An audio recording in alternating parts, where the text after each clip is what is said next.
Monsieur le Président de l'Assemblée générale, Madame la Secrétaire générale adjointe des Nations unies, Mesdames et Messieurs les chefs d'État et de gouvernement, Mesdames et Messieurs les ministres, Mesdames et Messieurs les ambassadeurs, c'est un honneur pour moi de prendre la parole devant cette Assemblée pour y porter la voix de la France.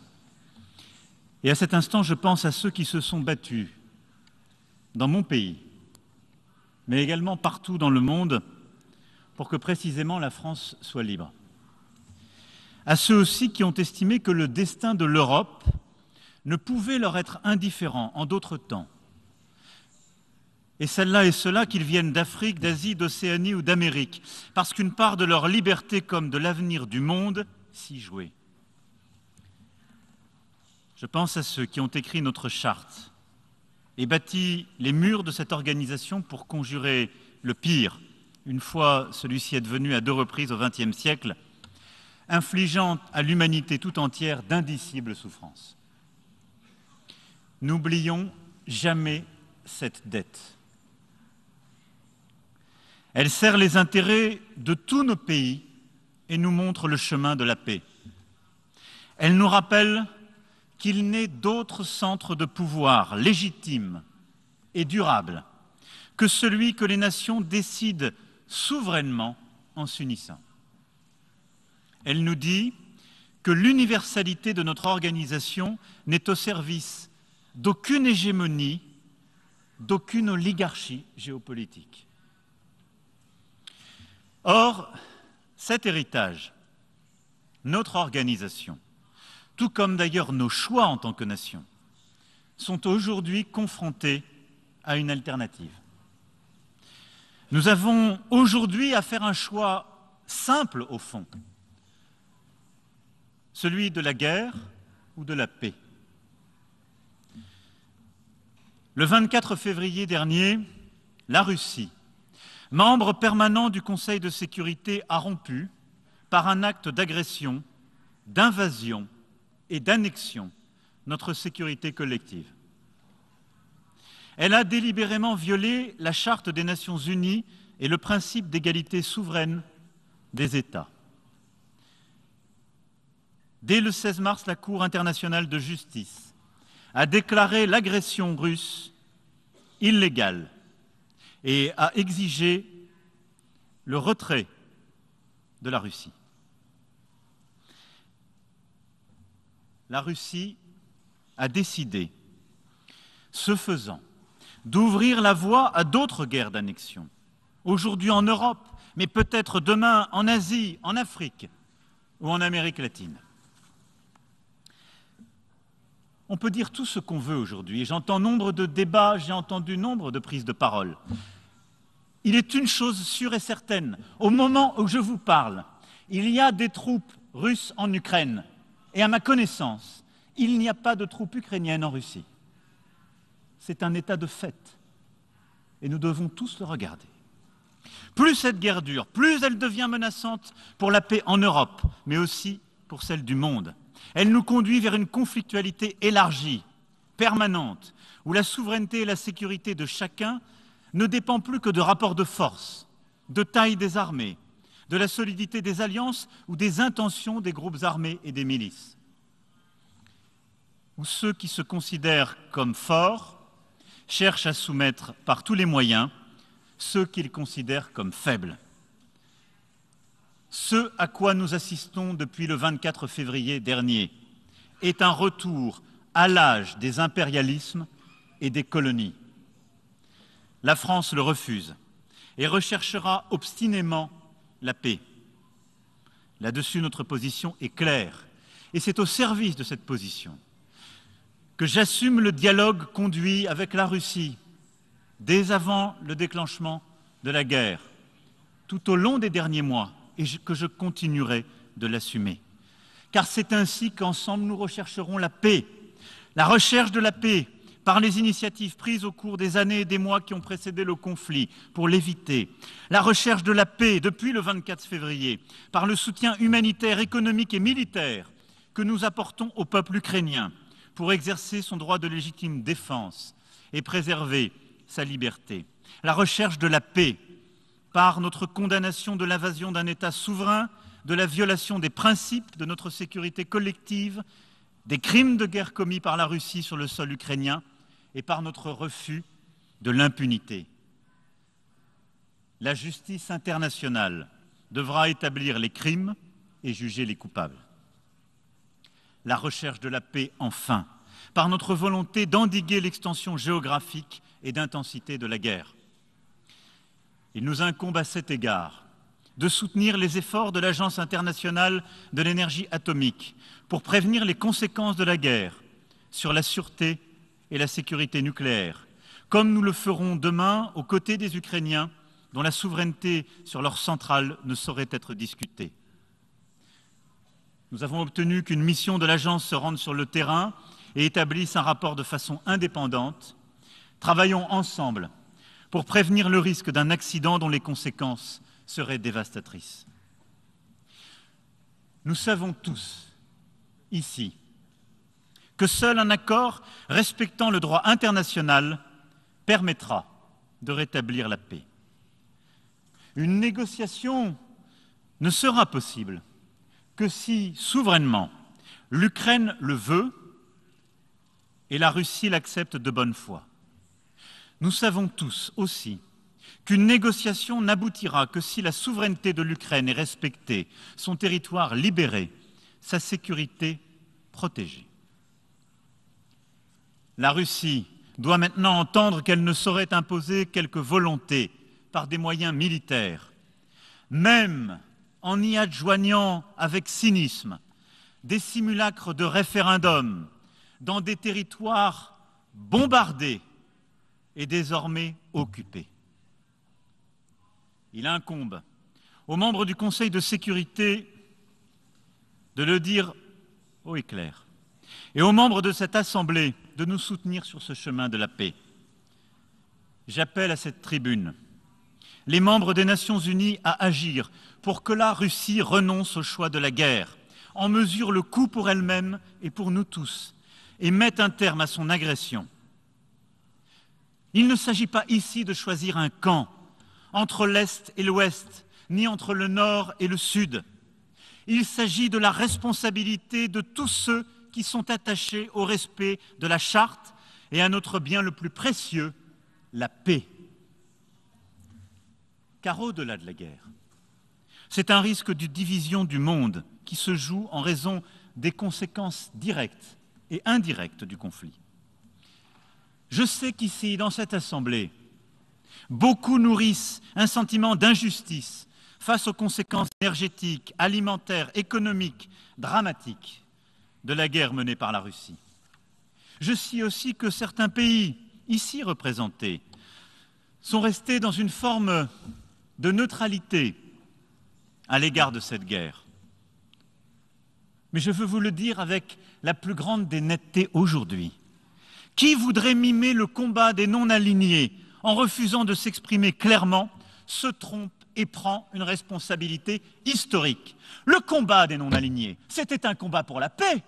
Le combat des non-alignés, c'était un combat au service de la souveraineté des États, pour l'intégrité territoriale de chacun.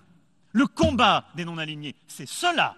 Ceux qui se taisent aujourd'hui servent malgré eux, ou secrètement, avec une certaine complicité, la cause d'un nouvel impérialisme, d'un cynisme contemporain qui désagrège notre ordre international, sans lequel la paix n'est possible. La Russie s'emploie à installer l'idée, aujourd'hui, d'un double standard. Mais la guerre en Ukraine ne doit être un conflit indifférent pour personne. Elle est proche pour les Européens, qui ont choisi de soutenir l'Ukraine sans entrer en guerre avec la Russie. Elle est plus lointaine pour beaucoup d'entre vous, mais nous en avons tous les conséquences directes et nous avons tous un rôle à jouer pour y mettre un terme, car nous en payons tous le prix. Par ses fondements mêmes, cette guerre lancée par la Russie bafoue les principes au cœur de notre organisation, bafoue les principes du seul ordre international possible, le seul à pouvoir garantir la paix, c'est-à-dire le respect de la souveraineté nationale et de l'intangibilité des frontières. À cet égard, ne confondant pas causes et conséquences. Qui peut ici défendre l'idée que l'invasion de l'Ukraine ne justifiait aucune sanction? Lequel d'entre vous pourrait considérer que le jour où quelque chose de semblable, fait par un voisin plus puissant, lui arrivait, le silence de la région et du monde serait la meilleure des réponses? Qui peut le soutenir? Qui peut croire qu'il suffirait que la Russie remporte cette guerre pour que nous passions à autre chose? Personne.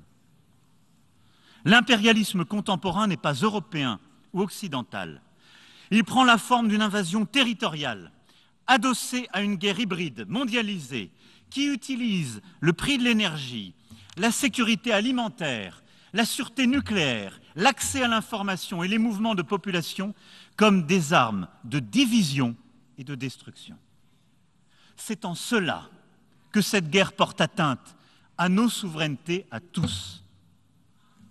Aussi, la France se tiendra aux côtés des peuples libres des Nations Unies pour faire face aux conséquences du conflit comme à toutes les inégalités qu'il accroît, en récusant logique de blocs ou d'alliances exclusives.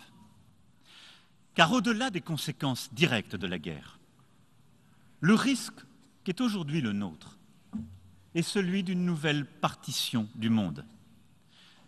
Certains voudraient nous faire croire qu'il y aurait d'un côté l'Ouest qui défendrait des valeurs dépassées au service de ses intérêts, et de l'autre côté le reste du monde, qui a tant souffert et cherche à coopérer en soutenant la guerre ou en détournant le regard. Je récuse cette division pour au moins deux raisons. La première, par principe, et je viens de l'évoquer. Notre organisation porte des valeurs universelles. Ne laissons pas s'installer l'idée sourde qu'il y aurait dans les valeurs de la Charte quelque chose de régional, d'adaptable. Notre organisation a bien des valeurs universelles et la division face à la guerre en Ukraine est simple. Êtes-vous pour ou contre la loi du plus fort, le non-respect de l'intégrité territoriale des pays et de la souveraineté nationale? Êtes-vous pour ou contre l'impunité? Je ne conçois aucun ordre international, ni paix durable, qui ne puisse être fondé sur le respect des peuples et le principe de responsabilité. Donc oui, nos valeurs sont universelles et c'est pour cela qu'elles ne doivent jamais être au service d'une puissance qui viole ces principes. Et quand, ces dernières années, nous avons pris des libertés avec ces mêmes valeurs, nous avons eu tort. Mais cela ne saurait aucunement justifier de fouler aux pieds ce que nous avons collectivement bâti après la Seconde Guerre mondiale. Et quand j'entends la Russie se dire prête à œuvrer à des coopérations nouvelles, à un ordre international nouveau, sans hégémonie, la belle affaire, mais sur quel principe? L'invasion du voisin? Le non-respect des frontières de celui qui ne me plaît pas? Quel est cet ordre? Qui est hégémonique aujourd'hui, si ce n'est la Russie? Que nous propose-t-on? Que nous vantons? Quel rêve vantons sur la bonne foi de certaines et certains ici? Rien qui ne tienne longtemps. Ne cédons pas au cynisme qui désagrège l'ordre qui nous a construits et permet seul de tenir la stabilité internationale, car ces valeurs qui sont les nôtres, le respect de la souveraineté nationale, de l'intégrité des frontières, je le dis, nous avons eu tort à chaque fois que nous avons pris des licences avec elles. Mais ce sont les valeurs que nous avons bâties après la Seconde Guerre mondiale, après les colonialismes. Refusons de faire bégayer l'histoire sous prétexte que ce sont aujourd'hui d'autres géographies qui sont touchées et ne cédons pas. La deuxième raison de mon opposition à cette tentative de partition du monde est pragmatique. En fait, derrière les divisions naissantes, il y a une tentative de partition du monde qui renforce la tension entre les États-Unis et la Chine. Et c'est à mes yeux une erreur funeste pour nous tous. Car ce ne serait pas une nouvelle guerre froide. Plusieurs puissances de désordre et de déséquilibre jouent de cette période pour multiplier les conflits régionaux, reprendre le chemin de la prolifération nucléaire et faire reculer la sécurité collective. Je pense donc que nous devons tout faire pour que cette nouvelle division n'advienne pas. Car nos défis sont de plus en plus nombreux et urgents et nécessitent de nouvelles coopérations. Regardons le Pakistan. Un tiers du pays sous les eaux, plus de 1400 morts, 1300 blessés, des millions de personnes en situation d'urgence. Regardons la Corne de l'Afrique, la pire sécheresse depuis 40 ans et une saison des pluies qui sera sans doute pire encore. La moitié de l'humanité vit désormais dans la zone de danger climatique. Nos écosystèmes atteignent les points de non-retour. Regardons en Somalie, au Yémen, au Soudan du Sud, en Afghanistan, la famine revient. La crise alimentaire frappe partout et plus durement les plus fragiles. 345 millions de personnes dans le monde sont en situation de faim aiguë, dont 153 millions d'enfants. 55 guerres civiles sont en cours sur notre planète. 100 millions de personnes sont déplacées. Alors qu'entre 1990 et 2015, 137 000 personnes échappaient chaque jour à l'extrême pauvreté. 345 millions pourraient y tomber d'ici 2030 dans les pays touchés par les conflits. Face aux crises, au dérèglement climatique, à la pandémie, à la montée des prix de l'alimentation, les plus vulnérables sont toujours les plus touchés. Les menaces sont toujours là, en plus de tout cela. Les terrorismes, qui touchent entre autres le Sahel comme le Moyen-Orient, la prolifération nucléaire, en Iran comme en Corée du Nord, que nous n'avons pas réussi à endiguer. Telles sont nos urgences. Et à la cavalcade, la description que je viens d'en faire n'est pas exhaustive, mais elles sont à chaque fois ou le résultat des défaillances profondes de notre système international qui a su accompagner les bénéfices de la mondialisation, mais n'a pas su endiguer ces fractures, ces menaces, ces déséquilibres, ou la conséquence de nos divisions entre nous. Notre responsabilité commune est plutôt d'œuvrer pour aider les plus fragiles, les plus touchés à faire face à tous ces défis. Narendra Modi, le Premier ministre de l'Inde, a eu raison de le dire. L'heure n'est pas à la guerre. Elle n'est ni à la revanche contre l'Occident, ni à l'opposition de l'Ouest contre le reste. Elle est au sursaut collectif de nos pays souverains et égaux face aux défis contemporains. C'est pourquoi il est urgent de bâtir un nouveau contrat entre le Nord et le Sud, un contrat efficace et respectueux pour l'alimentation, pour le climat et la biodiversité, pour l'éducation. Le temps n'est plus aux logiques de blocs, mais à la construction de coalitions d'actions concrètes permettant de concilier intérêts légitimes et biens communs. Face à la crise alimentaire mondiale, la France a d'ores et déjà doublé ses financements au programme alimentaire mondial. Nous avons bâti, avec l'Union européenne, les corridors de solidarité qui ont permis d'évacuer plus de 10 millions de tonnes de céréales par la voie terrestre depuis le printemps dernier. Ceci a été utilement complété par l'accord du 22 juillet dernier, permis grâce au travail du secrétaire général des Nations Unies, et qui a permis d'évacuer 2,4 millions de tonnes par la mer Noire, et qui se poursuit. Nous avons porté l'initiative Farm, qui permet d'approvisionner les pays vulnérables à bas prix, sans conditions politiques, et d'investir dans la production agricole des pays qui souhaitent sortir de la dépendance. Je vous annonce également que la France financera l'évacuation du blé ukrainien à destination de la Somalie, en lien avec le partenariat alimentaire mondial. Nous le ferons avec solidarité, efficacité et exigence de pleine transparence.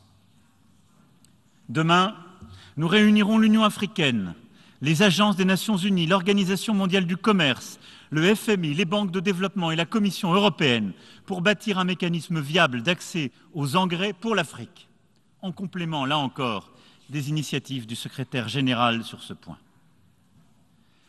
Sur le climat et la biodiversité, dans quelques semaines, nous nous retrouverons à la COP27 en Égypte. Soyons clairs, là aussi, sur ce que signifie la transition juste. Notre premier combat collectif est l'éradication du charbon. La crise ne doit pas nous faire perdre le cap. Si nous n'en sortons pas, nous dépasserons plus encore que les prédictions ne le disent les 2 degrés Celsius. Je suis prêt à investir dans les coalitions de financement dites JET, comme nous l'avons par exemple fait avec l'Afrique du Sud il y a quelques mois. Et nous devons poursuivre cette logique. Mais la Chine et les grands émergents doivent prendre une décision claire à la COP. C'est impérieux. Nous devons bâtir, à cet égard, autour des grands émergents, des coalitions d'acteurs étatiques, avec nos grandes institutions financières internationales, pour bâtir des solutions complètes de production d'énergie et de changement des modèles de production industrielle qui seuls permettront ces transitions. Ensuite, le G7 doit mener l'exemple. Les pays les plus riches doivent accélérer leur programme de neutralité carbone, mais aussi faire l'effort de sobriété et partager les technologies vertes. Vous savez, en la matière, pouvoir compter sur l'Union européenne. Je crois aussi qu'il nous faut reconnaître qu'il existe, pour les pays les plus pauvres, une difficulté à agir en même temps pour la lutte contre la grande pauvreté et l'accélération de la transition. Nous ne pouvons pas demander la même chose à l'Afrique subsaharienne où 600 millions de personnes n'ont toujours pas accès à l'électricité et aux grands émetteurs. C'est pourquoi la solidarité financière, la solidarité technologique des plus riches doit être renforcée sur le plan climatique à l'égard des pays les plus pauvres. Apporter des financements, apporter des solutions et accélérer cet agenda, comme nous avons su le faire au moment de la pandémie, mais de manière encore plus forte, plus efficace, plus résolue. Nous devons aussi, dans ce contexte, protéger ensemble nos puits de carbone et nos trésors de biodiversité. La France accueillera avec le Costa Rica la conférence des Nations Unies pour les océans en 2025. Faisons-en la COP 21 des océans. Sur la santé, nous devons apprendre de la pandémie de Covid-19. À cet égard, nous devons reconnaître que notre première ligne de défense, ce sont les systèmes et les personnels de santé dans les pays les plus fragiles. J'insisterai sur ce point crucial lors de la reconstitution du Fonds mondial pour la lutte contre le sida, la tuberculose et le paludisme, dont la France restera l'un des tout premiers contributeurs. Nous devons aussi nous assurer que l'OMS mette bien en place les systèmes d'alerte précoce dont nous avons besoin pour prévenir la propagation d'autres virus. Et nous devons traiter ensemble santé humaine et animale. C'est le sens même de l'initiative Une seule santé que la France porte avec plusieurs autres. Comme nous le faisons avec le Partenariat mondial pour l'éducation, poursuivons nos efforts pour que les enfants aillent à l'école après une pandémie qui les en a privés. C'est lutter à la source contre toutes les inégalités et travailler pour notre avenir à tous. Vous le voyez sur tous ces sujets, c'est plus de coopération, ce sont des partenariats d'acteurs entre l'Ouest et le Sud, entre le Nord et le Sud qu'il faut développer. C'est plus d'engagement de nos grandes institutions. Tout cela, c'est l'inverse d'une division qu'on veut installer. Qui, pendant la pandémie, était là? Qui propose des financements face à la transition climatique? Pas ceux qui, aujourd'hui, vous proposent un nouvel ordre international et qui n'avaient pas de vaccin qui marche et qui ont été peu solidaires et qui n'apportent rien face au climat. Face à tous ces défis, qui sont les nôtres collectivement, nous devons être plus solidaires, coopérer davantage, mais en aucun cas céder à des sirènes qui ne mènent nulle part. Pour y arriver, nous devons aussi être lucides sur la situation des pays les plus pauvres et des pays à revenus intermédiaires. Qu'ils soient en Afrique, sur le continent sud-américain, en Asie ou dans le Pacifique. La pandémie a encore accru les inégalités. La guerre et ses conséquences accroissent les difficultés pour nombre de ces pays. Le G20 doit donc impérativement tenir l'objectif qu'il s'est donné l'an dernier, de mobiliser 100 milliards de dollars à partir des droits de tirage spéciaux. Mais nous devons aller plus loin et plus fort. D'abord, sur la base de ces émissions de droits de tirage spéciaux du FMI, nous devons mettre en œuvre ce à quoi nous nous sommes engagés. Tant de pays, en particulier en Afrique, n'ont pas encore vu cet argent. Et nous ne pouvons plus leur expliquer que tel Parlement bloque, que telle règle l'empêche. C'est impossible. Nous arriverons trop tard. Mais nous devons aller plus loin, car la difficulté est encore plus grande. Il nous faut donc passer à 30% de réallocation de nos droits de tirage au profit des pays africains les plus exposés et des pays les plus pauvres partout sur la planète. Et nous devons, avec la Banque mondiale et le Fonds monétaire international, réengager nos dispositifs qui ne sont plus adaptés au contexte actuel. Les règles que nous appliquons aujourd'hui sont les règles des années 80. La situation de notre planète, post-Covid-19, avec une accélération du dérèglement climatique et d'un effondrement de la biodiversité, et en raison des déséquilibres créés par la guerre, accroît nos exigences de solidarité. Il nous faut un nouveau pacte financier avec le Sud. Voilà notre vraie ligne de front, celle qui doit nous rassembler, non pas contre un ennemi commun, non pas contre des histoires fausses ou des révisions historiques, mais pour la planète que nous habitons tous et pour l'égalité des chances à l'échelle de l'humanité. Ce combat, c'est le nôtre, c'est celui qui nous réunit tous. Il suppose simplement de faire un peu plus d'efforts, de tenir nos accords, d'être exigeants et respectueux les uns avec les autres. Mais ce combat, qui est le vrai, si nous ne sommes pas capables de le mener ensemble, sera la source de toutes les fractures et les conflits à venir. J'invite tous ceux qui veulent bâtir avec nous ce nouveau contrat à venir au Forum de Paris pour la paix le 11 novembre prochain pour préparer le G20 de Bali et avancer ensemble, sans jamais renoncer aux valeurs qui nous sont communes et aux principes qui nous guident. Allons à l'essentiel. Ne nous résignons pas à la fragmentation du monde et à la montée des menaces à la paix. Ne permettons pas que les crises s'additionnent, que les conflits sans solution se multiplient et que prolifèrent les armes de destruction massive. Ce sont autant de risques que nous ne pourrons plus maîtriser à l'avenir sans associer les puissances régionales les plus directement concernées.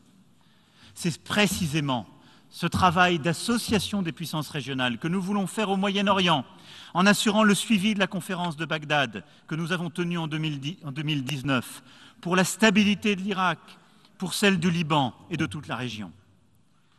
Les membres du P5 ne sont plus les seuls à avoir leur mot à dire. Et s'ils l'ont, et ils l'ont incontestablement, cela ne peut désormais fonctionner que si nous sommes capables d'œuvrer plus largement au consensus international nécessaire à la paix. C'est pourquoi je souhaite que nous engagions enfin la réforme du Conseil de sécurité afin qu'il soit plus représentatif, accueille de nouveaux membres permanents et reste capable de jouer tout son rôle en limitant le recours au droit de veto en cas de crime de masse. Ce qu'il nous faut faire ensemble, c'est bâtir la paix et l'ordre international contemporain au service des objectifs de notre charte. Sur ce chemin, les Nations unies pourront indéfectiblement compter sur la France. Sur ce chemin, chaque pays ici présent pourra indéfectiblement compter sur la France. Je vous remercie.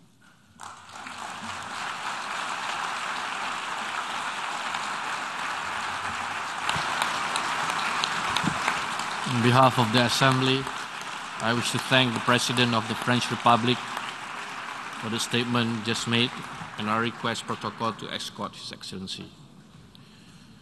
We have heard the last speaker for this meeting. The fifth plenary meeting will continue the general debate at 3 p.m. The meeting is adjourned.